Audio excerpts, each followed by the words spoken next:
Bonjour ou bonsoir en fonction de ton fuseau horaire à l'MC, PMC Win Consulting, toujours à votre service par les valeurs. Que le Seigneur vous bénisse et vous soutienne dans tous vos projets, mais surtout dans le travail que chacun fera sur soi cette année afin de pouvoir mieux briller dans l'environnement où le Seigneur nous mettra.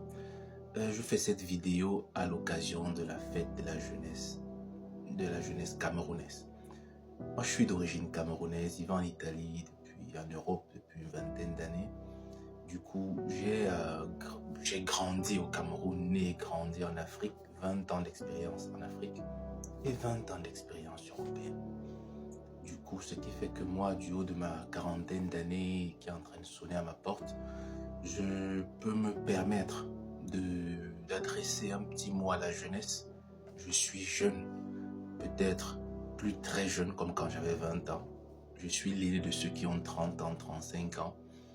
Et jusqu'à 50 ans, on est jeune. Jusqu'à 55 ans, on peut encore se définir être jeune. Un jeune d'un certain âge, bien sûr. Mais moi, mon message aujourd'hui, c'est surtout pour remercier le Seigneur pour notre jeunesse. L'Afrique, le Cameroun en particulier, mais l'Afrique en général, on a une jeunesse qui est assez prononcée. Ici en Europe où je vis, où je réside, vous l'aurez bien remarqué, les Européens en général, les pays comme l'Italie, la France, l'Allemagne, c'est des pays vieillissants. On a des populations, on a beaucoup plus de vieux que de jeunes. Or, l'Afrique peut dire merci à sa démographie parce que nous avons une démographie riche en jeunesse et la jeunesse, c'est la force d'un pays. Nous avons au Cameroun plus de 50% de la population qui a moins de 20 ans. Ça veut dire que quand on dit si vieillesse pouvait et si jeunesse savait, nous pouvons encore faire beaucoup de choses parce que c'est vrai qu'il y a des vieux qui dirigent nos pays. Le Cameroun en ce moment donné est marqué par deux principales générations. Une génération assez vieillissante qui est à la tête, qui aux affaires, mais qui dirige une grande partie de jeunes, une force montante. Pourquoi je dis que je remercie le Seigneur pour cette jeunesse? Parce qu'elle est présente. Il y a des pays qui cherchent les jeunes et qui n'en trouvent pas. Nous, on en dispose. Et ça, c'est la bonne nouvelle. Mais juste que la mauvaise nouvelle, c'est que devient cette jeunesse? Notre jeunesse, à notre époque, on organisait des groupes d'études. On travaillait ensemble. On se soutenait pour aller passer des examens ensemble, pour aller passer des concours ensemble, pour aller intégrer les métiers ensemble. Et pour cela, il fallait être à niveau. Ça ne badinait pas au Cameroun. Du coup, quand on est arrivé à l'examen, dans les groupes d'études, après avoir étudié ensemble, il y avait un qui était brave en anglais, un qui était brave en allemand ou en espagnol, un qui était brave en mathématiques, physique, chimie, un qui était brave en histoire, géographie, éducation civique, ainsi de suite. Donc chacun avait quelque chose où il était la locomotive du groupe. Donc dans un groupe de 5 personnes, on avait 5 locomotives. Chacun à sa façon, chacun avec ses talents, chacun avec ses capacités, ses compétences. C'était très beau. Aujourd'hui, malheureusement, j'entends dire dans ce même pays dans lequel j'ai grandi que le ministère de l'Éducation décommande, sinon interdit les groupes d'études. Et quand tu cherches à savoir pourquoi, on te dit que les groupes d'études deviennent très facilement des groupes de partous. Et là, ton cœur tombe. Moi, je me renverse sur ma chaise. Ça brise le cœur. De savoir qu'une jeunesse aussi forte se réduit à ne plus viser à l'excellence et à plutôt transformer des moments de qualité comme groupe d'études en partous. Un moment de haute promiscuité, de transmission de maladies sexuellement transmissibles, mais surtout en dépravation des mœurs et en perte de valeur. Qu'est-ce qui nous arrive? J'ai fait une série de vidéos ces derniers temps concernant l'ennemi de l'Africain. Le principal ennemi de l'Africain, c'est qui? De l'afro-descendant. Je n'ai pas encore répondu à cette question. Maintenant, j'ajoute cette question aussi. Où va notre jeunesse? Que devient notre jeunesse? Et c'est pas d'autant encourageant quand je regarde même ceux qui ont grandi avec nous des générations 70-80. Et tu les entends raisonner aujourd'hui. La majeure partie de ceux que j'entends aujourd'hui dans la communauté afro, je les entends sur les réseaux. Parce qu'avec une vie pleine et avec montée, descendre, une famille à gérer, des activités entrepreneuriales à mener en avant, et je n'ai pas toujours le temps de rencontrer des gens. en présentiel. Mais l'avantage qu'on avait les réseaux, c'est qu'on peut organiser une réunion, un panel avec des gens de tous les horizons. Et c'est quand j'entends le peuple camerounais sur les réseaux, les gens qui sont pères d'enfants aujourd'hui et mamans d'enfants, dans la majeure partie des cas, je ne dis pas toujours, mais dans la majeure partie des cas, c'est dégradant, c'est désolant, c'est écœurant, c'est pitoyable, c'est blessant, c'est ahurissant, c'est la catastrophe. Parce que tu te poses la question, on vous a éduqué ou bien vous êtes éduqué tout seul dans la rue?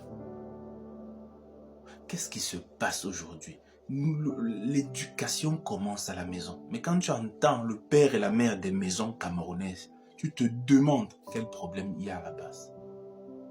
Est-ce que c'est nos voyages là qu'on a quitté notre continent pour arriver ici? C'est ça qui nous transforme comme ça? Qu'est-ce qui fait qu'on oublie les bases, les prérequis qui ont fait de nous ce que nous sommes devenus aujourd'hui? C'est quoi? Le problème se situe à quel niveau? Il y a déjà des ébauches de réponses. On a vu ensemble dans certains panels où j'ai été présent, je vous ai expliqué ce nombre de choses, des hypothèses qui sont en train d'être confirmées maintenant, qui ne sont plus des hypothèses, qui deviennent des réalités scientifiques, où l'ensemble des traumas que nous vivons, que nos parents ont vécu, que nos grands-parents ont vécu, se répercute jusqu'à la troisième, mais peut-être plus, là, en termes de génération. Les études pour l'instant vont jusqu'à la troisième génération, donc grand-père, père et enfant, grand-mère, mère et enfant. Et on se rend compte que non seulement le génome a été marqué par des traumas, mais cette fracture, cette blessure qui entre dans le génome, dans les chromosomes, est beaucoup plus marquée dans la troisième génération chez les petits-fils que chez le grand-père qui a souffert. Ça en dit long. Et quand je me rends compte de ça, et j'appelle à notre population d'aller consulter, de se prendre en charge, non seulement d'abord personnellement avant que systémiquement quelque chose soit fait. Qu'est-ce qu'on dit? On parle de condescendance. Pourquoi c'est lui qui nous dit ça? Il se prend pour qui? C'est son business. Est-ce que un Africain qui a un téléphone Samsung en main, qui n'est pas africain, qui l'a payé avec beaucoup d'argent, le même Africain qui se connecte en 4G ou en 5G sur Vodafone ou Télécom Italia ou bien Télécom France ou Télécom Belgique, qui n'est pas africain.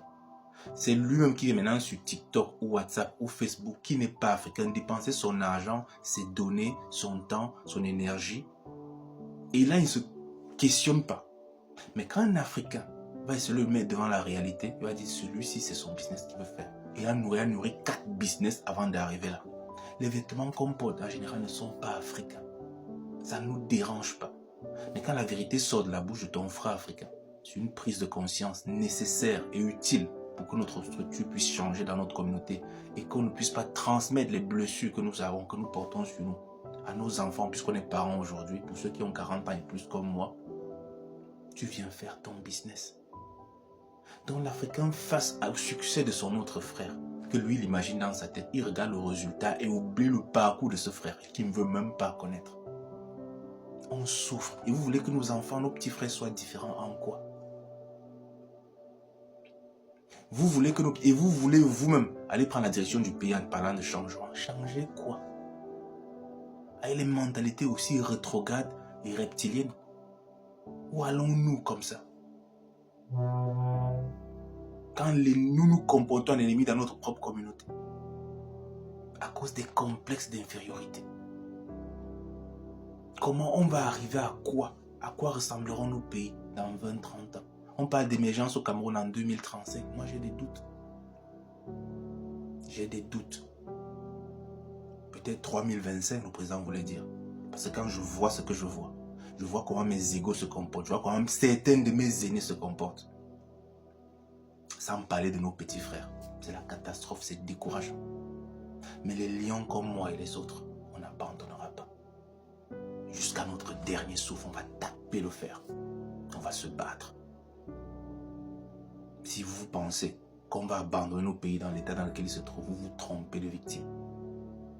Je vais continuer de me battre à mon niveau. PADMC, la PMC Consulting, pour les valeurs. Je vous aime. Ciao.